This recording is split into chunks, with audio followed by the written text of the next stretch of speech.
We are live. We are live, everyone. Hi. This is Dana with the Nose, the first and only channel that I know of in English dedicated entirely to the more obscure, to the long forgotten, to the not yet known items in perfume and perfumery today. Today, for the first time since I started doing these lives in English, I haven't announced it anywhere. To be honest, I don't understand why I was doing it in the past. So from now on, I'll meet you here every Thursday at 11, unless there's something going on. But other than that, I'm here. I will not advertise. I will not toot my own horn because my horn doesn't need any tooting anymore. Let's see who we have today. Jasmine Bambury, welcome. Mr. Ashfaq, welcome. Bangladesh is with us, and Mr. Ashfaq published a blog, a review of this cheap ensemble from Sultan Pasha, which is one of my favorite cheapest, and the way he described it is mind-blowing. So if you're a nerd like me, and if you need detail, and if you have a super nose, or even if you don't, maybe you want to share your link with us so that other people can bask in your wisdom, sir or ma'am. I don't know if you're actually, I don't know what you are, or if it matters to you. Why am I even bringing this up? I don't know, but that review is absolutely fantastic. So I'm tooting your horn. There you go. Josia, correct me if I'm not reading it correctly. Andrea Grusuzake, welcome. Claudia from Romania. Cozine, hello nose. And Paul from London. No, Pulp Frags. Alex Jora from Cluj. Dana, Carmen, Sultan Pasha, two flanks in here. Sultan, we're gonna have to break this into pieces for people, and tell them what the two planks are about, if you feel like it. Sultan is in Canada, and yesterday we shared some detail on. I will let you go in deep on this one. Take it. Gabriela Gora from Romania. Jesse from Hawaii. Nice. Yes. So today I will talk about something that is not necessarily on my top of the list for things of quality. These are not necessarily things I would pick up from a store. These are not necessarily things that would make it into my top this, top that at all. But they are a cheap hack, and everybody likes a cheap hack. So for the cheapness level, cheapness, inexpensiveness, I don't like the word cheap because anything that is produced and it involves time and labor and waste of any kind of resource is not cheap to any of us, okay? Any dollar matters, particularly if you don't have it. Any hour of labor spent is not producing something cheap. If it's spent, whatever it produces is not cheap. But there are levels of value that it can be intrinsic or not. And according to this scale of what's expensive, what's not expensive, I believe that what I'm going to be talking about today is worth not only a nose, but the money I paid for these. So that's just a setup introduction to explain to you why I picked to talk about these two. I have plenty of unknown niches. I have plenty of really expensive bits and pieces that have never been reviewed in my house, but I do like to alternate a little bit.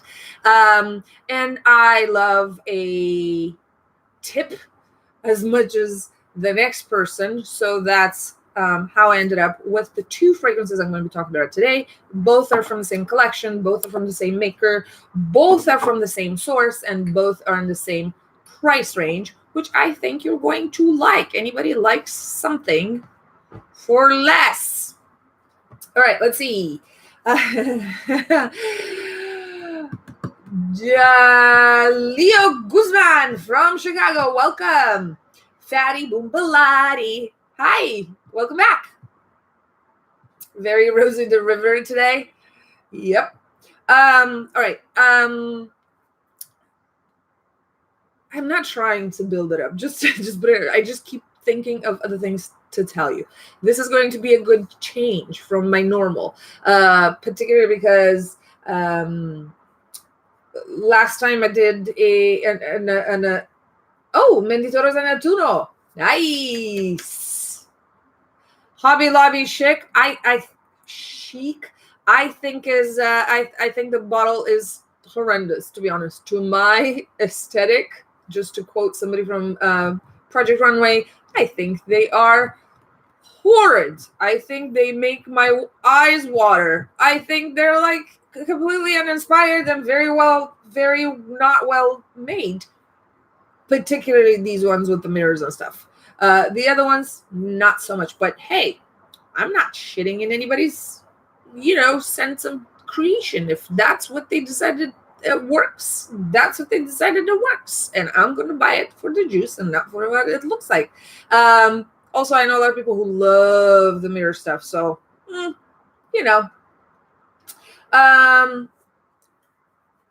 okay.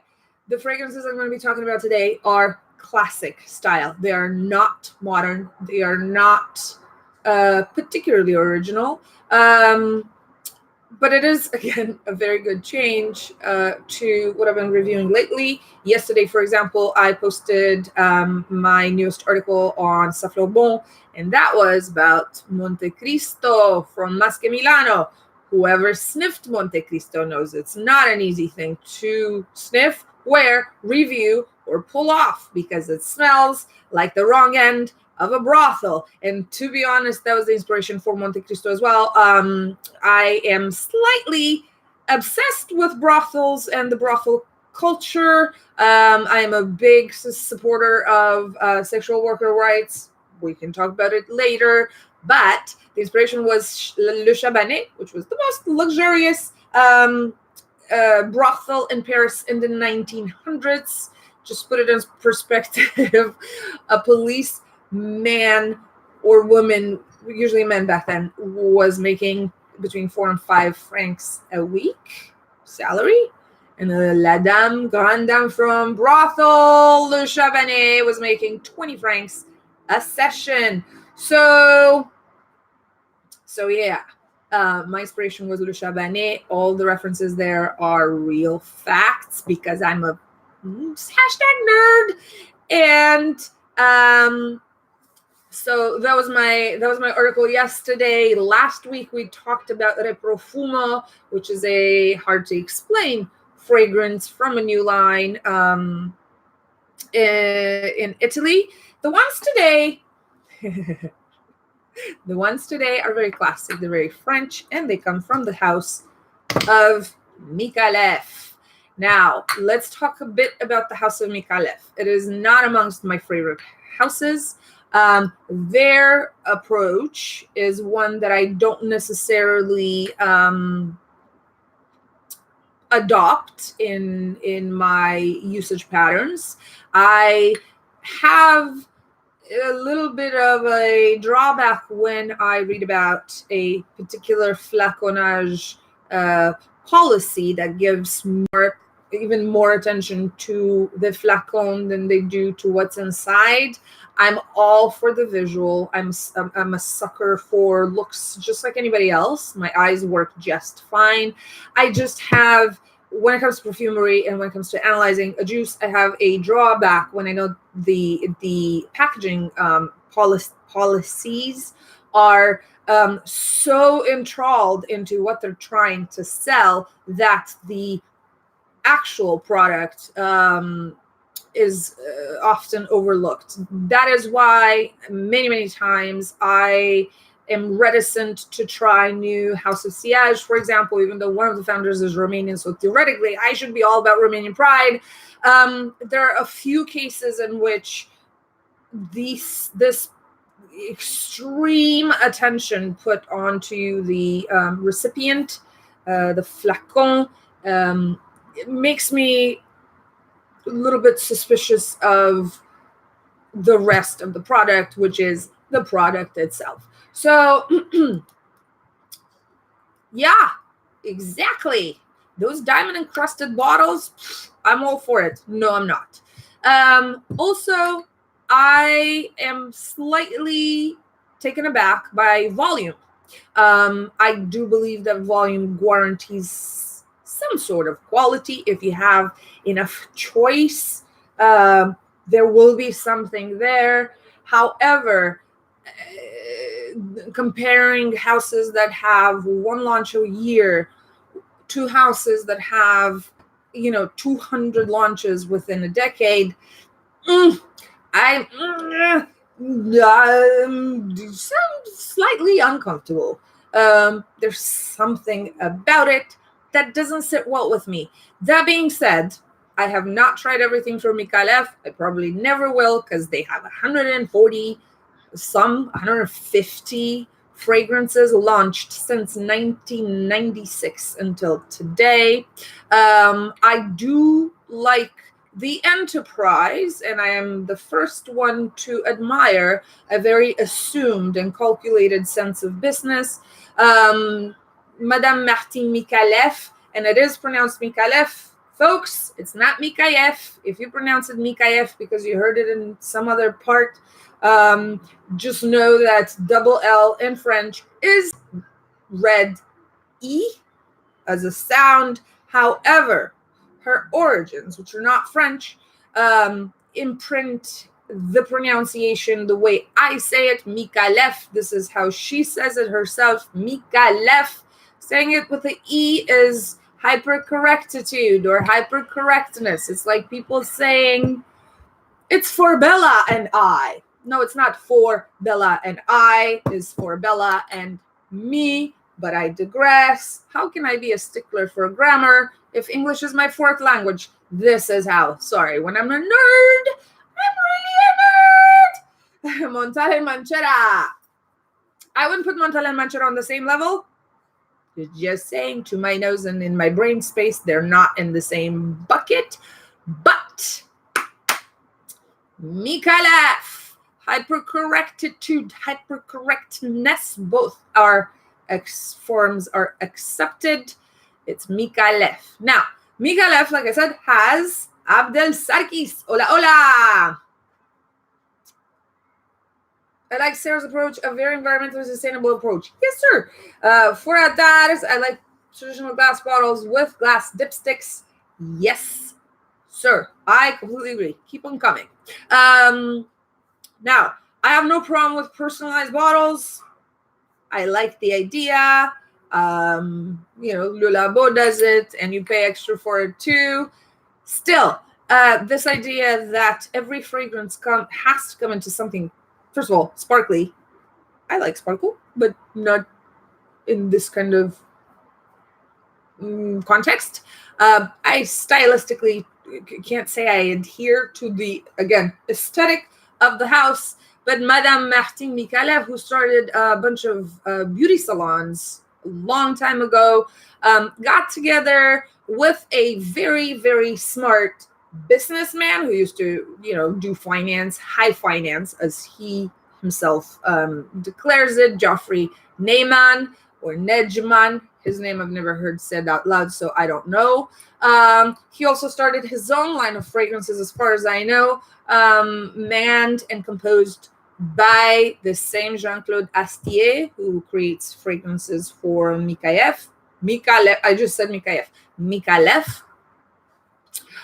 So the three of them are kind of like a triangle of business force pushing on every level of what a powerful promotion is. And this is where we come with the 4 Ps. You have the product, you have the packaging, you have the price, and you have the promotional materials. These 4, if you haven't studied marketing, are at the base of a good, solid business approach to manufacturing and selling of something you made. Here you go, marketing 101. I should be paid for this. So when it comes to product, it's product. They hired SDA. When it comes to packaging, everything is designed. Everything is sparkled. Everything is crystal. Everything is Swarovski. Everything is as blingy as possible. Therefore, it's very, very popular in certain parts of the world where these things are more, familiar and more indicative of quality. Where minimalism does not exist. The Middle East is crazy for Micallef bottles, which can go very, very high up in price because of packaging and not necessarily what's in them. Some of them are very interesting. Most of them can be personalized. Great. Not for me. And they go for handsome prices. $250, $250. That's a hefty price for a bottle of fragrance. Yes, the two that we're going to talk about today are not that expensive because this girl here discovered that.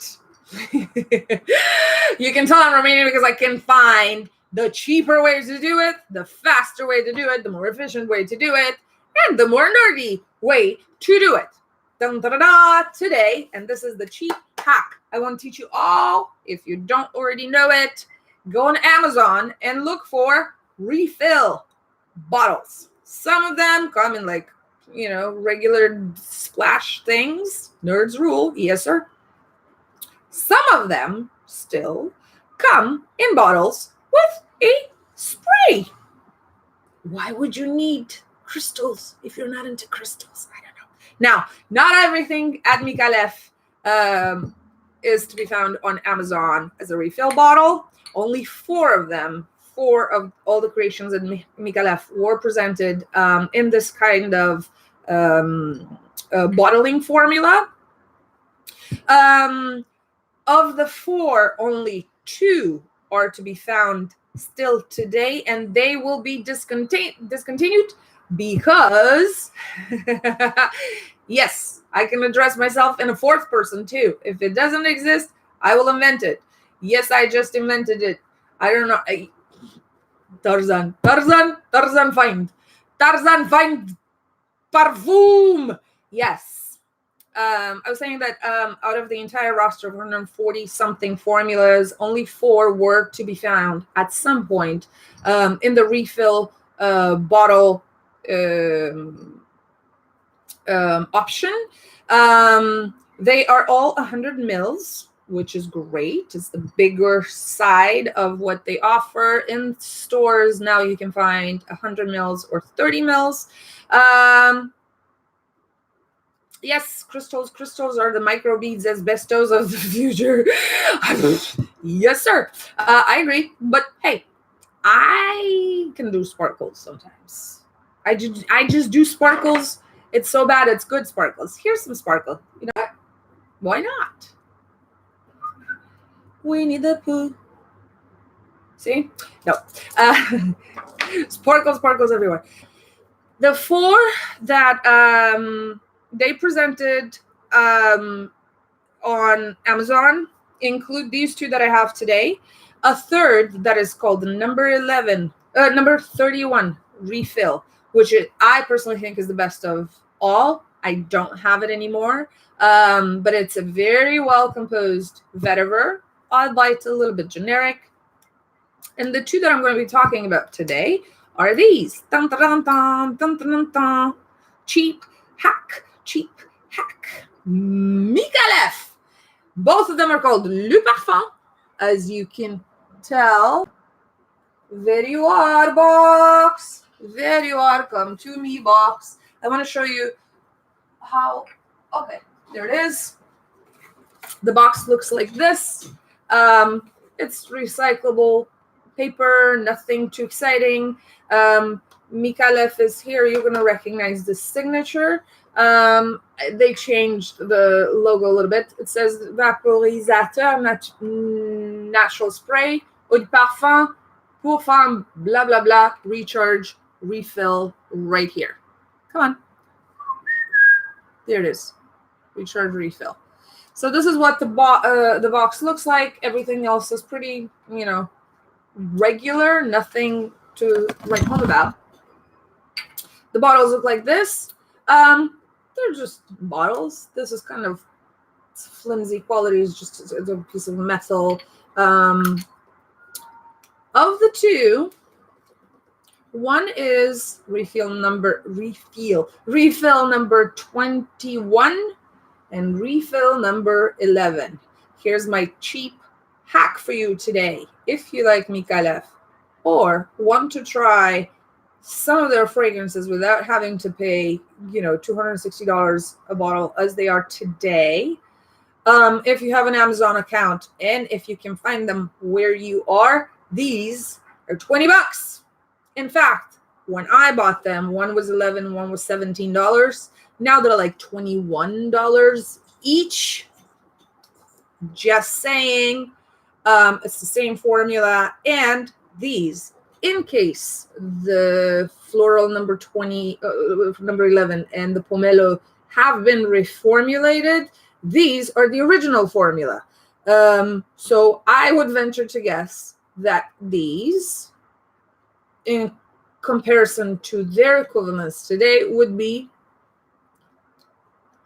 maybe different. I don't know if they reformulated anything, but just to put it out there. All right, we're gonna start with the floral first, which is this one.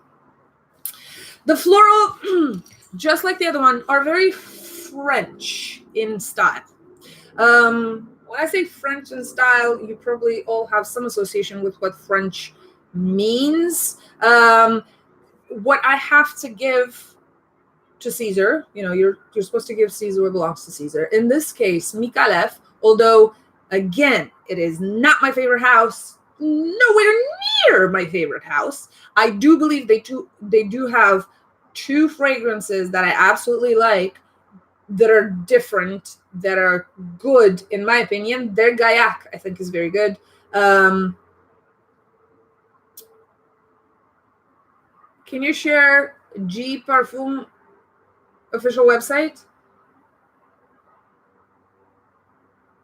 I'm not sure what you're asking me, Rizvan. Tell me again. Oh, these guys' official website?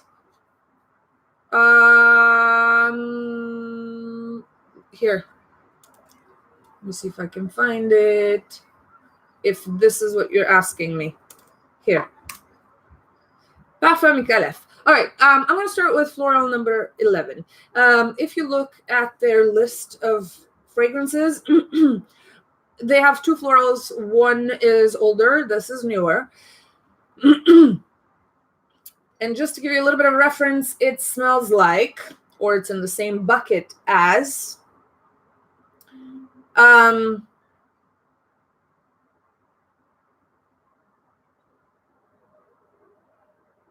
no idea. I have no idea what you're asking me. It is not. I have no idea what you're asking me. Oleg Cassini, vintage. Milachon, long time discontinued. Van Cleef, long time gone. Little bit into the Ralph Lauren Safari, gone as well. So this is basically a galbanum geranium floral bomb with a lot of woods and a lot of musks. I think Micallef can do woods. Like I said, Gaillac I think is very, very good from their collection. And my second favorite is Akoa. That's been on my to-buy list for a long time because although they describe it as some strange ingredient from Africa or something like that, I have completely different image of it, actually, it smells Japanese to me. I don't even know what that means, but I think it's different. I think it's well composed. I think it's wearable. And again, it's been on my wish list for a while. Gaillac is very good. These two are bottles that I would buy. These I would not buy for the price they ask, but for $11 or whatever, $11 or $17, whatever I paid for them, I think it's, I think it's, I think it's fantastic. So Dan says, I like the alcohol. There you go. This man says, okay, no problem. I really don't understand what you're asking me. So clarify, please. Now, this is a galbanum bottle. It's a dense, sweet, woody, floral in a very, very, very French fashion. It has a lot of white flowers. A lot of powdery notes, a lot of violet notes, not necessarily the flower itself, but violet in conceptually violet. It's manifesting in a very interesting way because if you spray it once, it's very galbanum-y. It's sweet. It has peach undertones. It has rosy undertones. The musk is very bright and white and encompassing and fluffy. I think this one has a little bit of Gaillac as well. Some faint cedar, some faint sandalwood. It's just like all together musky, and a lot of bergamot and a lot of lemon. Now, like I said, when you spray it first, it's all about galbanum. If you spray it more than once, let's say pss, pss, on the same arm, geranium takes over. It's very interesting. I don't think I've met this kind of manifestation in fragrance before, where if you spray it once, you smell one thing. If you spray it twice, you smell something else in the same space, in the same testing, in the same mental frame, and so on and so forth. So this is opulent. This is strong. Everything they talk about, monster performance and beast and whatever, this has it. It's not at the same nuclear level as some of the more phthalates ridden fragrances that you can find on the market today, but it lasts and it lasts and it lasts and it lasts.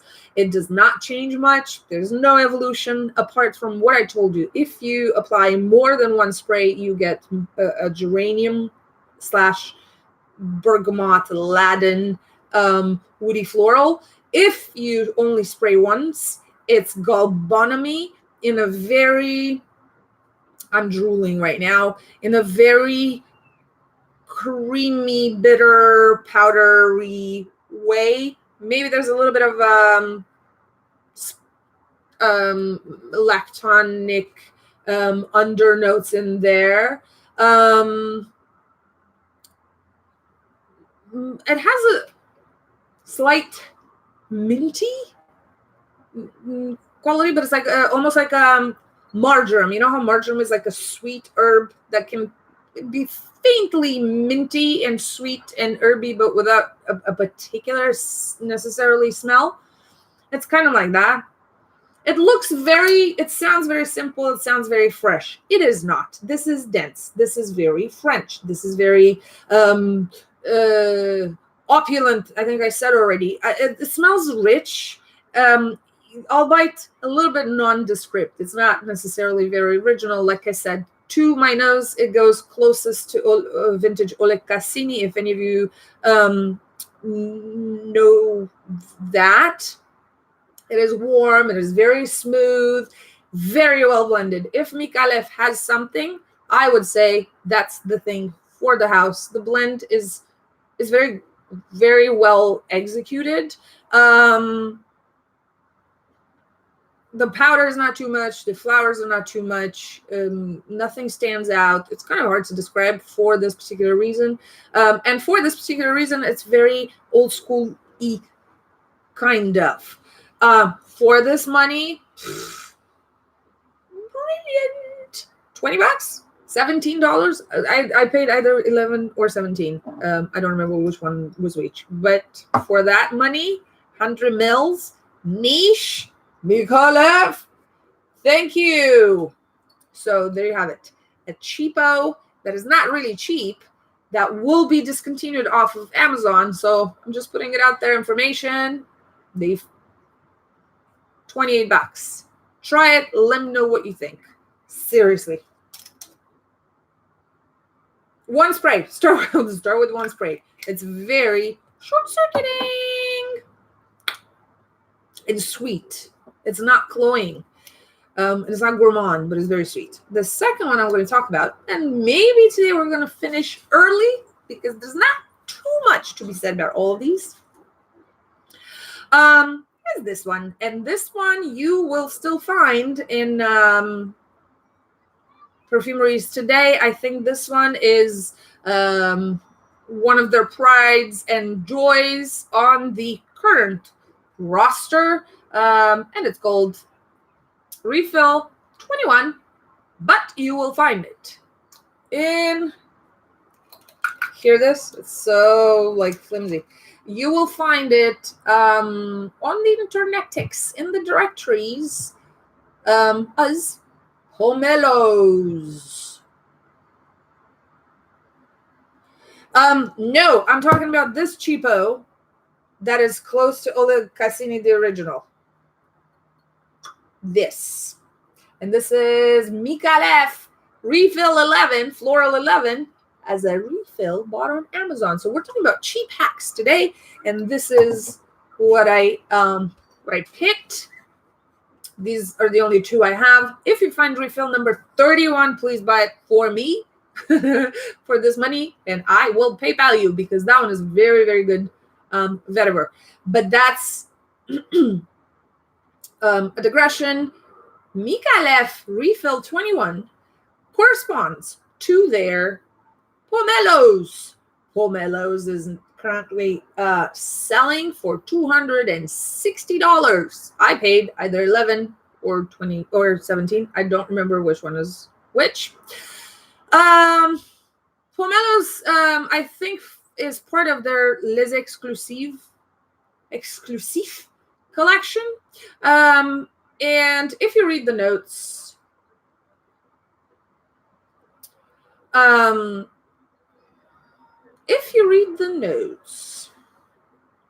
it sounds sparkly. It sounds fresh. It sounds zesty. It sounds citrusy. Yep. It sounds summery. It is not like that. I have to give it to this. This is a very interesting discovery because it goes against what one would expect, want, or know what to do with a citrus. I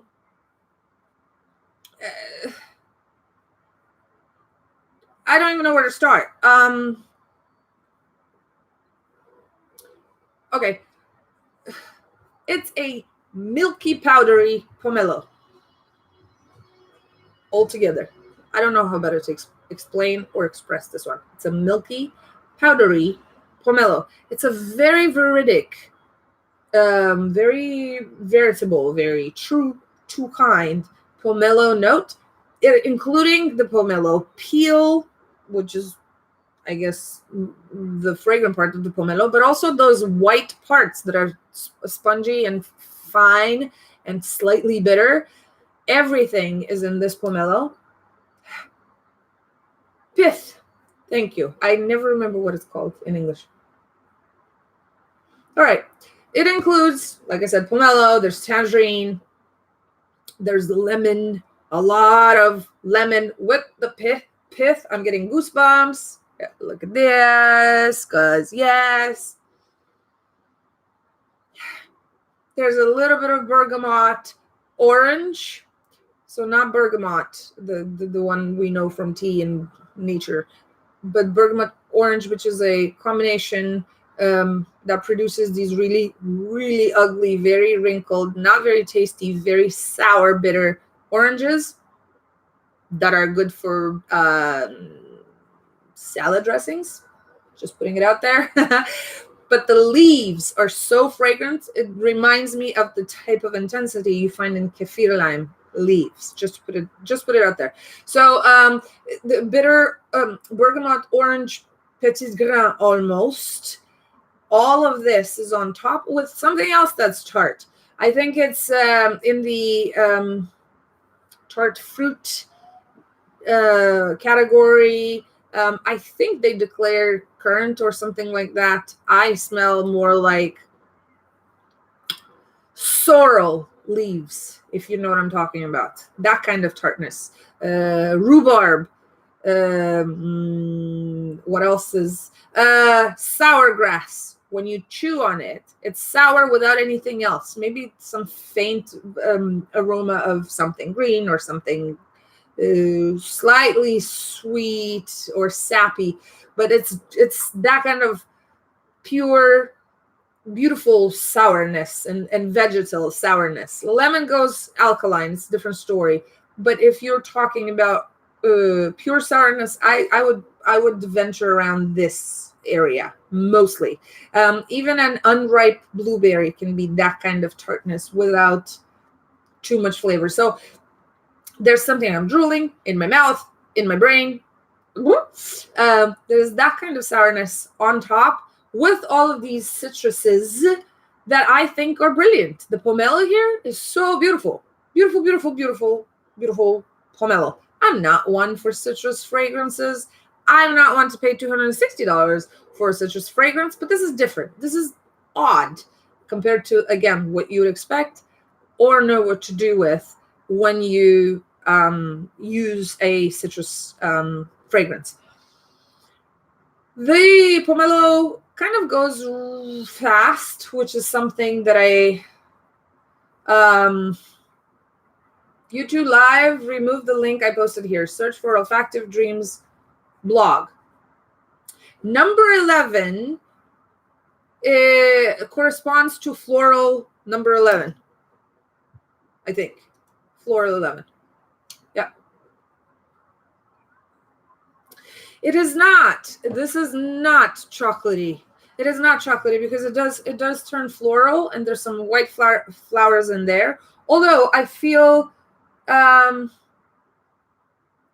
some geranium rosiness in there as well, but very deep down. I can't. I think it's very weird.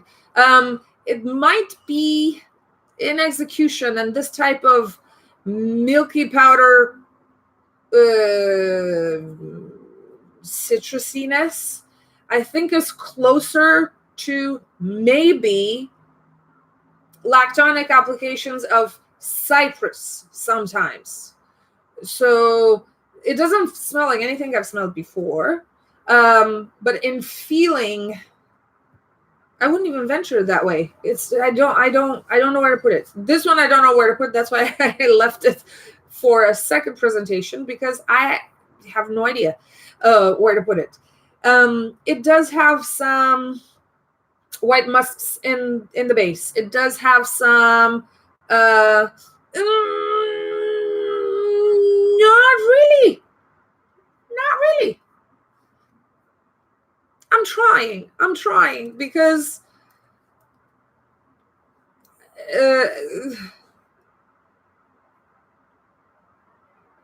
I'm trying hard. No, Remember Me is more vanillic. This is not. It's not particularly vanillic. I would say it goes into the sandalwood creaminess, kind of. Maybe that's where the I'm pretty sure nobody declares sandalwood in this. I smell gaillac again, that kind of creamy gaillac that makes their gaillac, a good fragrance. Maybe they have some sort of woody base they paid somebody to create for them that they apply to several fragrances. I don't know. But this is not vanillic. Remember Me is vanillic. Does it have a green feel? Okay, yeah, I guess it has a green feel. It makes me it makes me think of violet drops, edible violet drops. Even though you can't necessarily feel any violet in this, but candied violet or violet candies is what it makes me think of. There's like a very fine powdery ness level to it that I find a little bit disturbing in conjunction with citrus. It just doesn't, yes, it's a creamy citrus with a woody musk base and powderiness. I don't smell any resins, any particular resins, even though there's probably some like benzoin, like a light benzoin in there. Maybe some of what they call today amber. I saw that there's actually I bought it because it was so like, whoa. Pine resin of some sort from Russia is now called amber. Like amber was not confusing enough for people who just start with perfumery. It's not confusing enough to have amber the stone, amber the accord, amber the ambergris, and now there's an amber ingredient. Yuck. So it does smell a little bit like a white resin, if there is a white resin. I don't even know. I think I know them all, but maybe there's something else in there. Iris, a little bit of iris of the starchy kind. It's odd. It's an odd, but then very French and not memorable. This is not something you smell and you go, I'll put it in my library, unless you're like Brother Lucas, who has a library of smells in his evaluator brain. It's not necessarily something that you can isolate and describe later. Like if I put it down now and I hadn't gone through all this exercise of putting into words what I'm smelling, I think it would be very hard for me off the cuff, without sniffing it, without this whole exercise, to describe it. It's not that particular, but it's different. That in and of itself is odd, because usually when something stands out and is different from everything else, you remember it. It's original. You remember it. It stays with you. It's easy to explain why it's different, what's weird about it. In this case, it's not memorable. It's very, very, very odd. But again, for $17, because this girl, third person again, leave it to this girl to find the cheapos out there. I think it's an interesting buy if you're into citrus. If you're into cypress, I'm thinking now Life Essence, which was a beautiful, beautiful men's cologne from Fendi back in the day, long discontinued. The only place I can find it still is occasionally in pharmacies in India. And I think I bought it from Canada once because I can't not have it in the house. I think it's that good. It's the creamy, citrusy, woody, slightly piney, milky combination that it makes me be addicted to that one, and that I kind of encounter in this one. So that would be the closest bucket. Not a category necessarily, but closest vicinity I can put this in. Otherwise, I don't know where to put it. I don't know where to put it. Other than it's $260. It sells everywhere. Micallef has like almost 1,000 stores around the world. It's crazy. It's a crazy enterprise. That's why it pays off to associate yourself.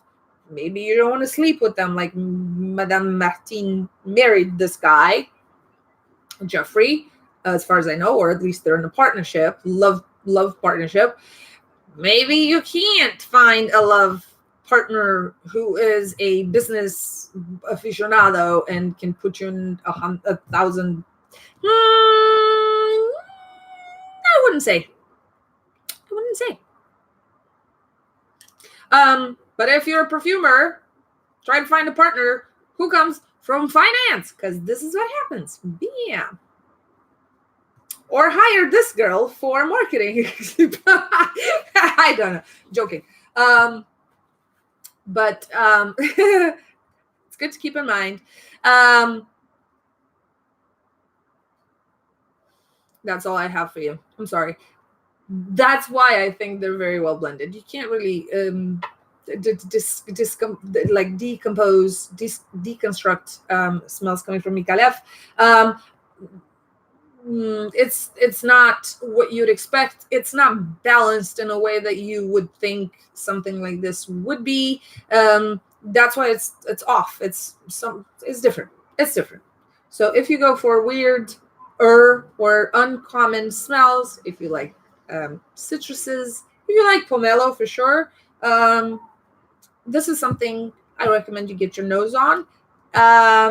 And that's it, folks, for today. We talked about the cheap hack of going to search for refill bottles that do not cost an arm and a leg. These on Amazon, again, I paid $11 and $17. I don't know which one was which. It doesn't really matter.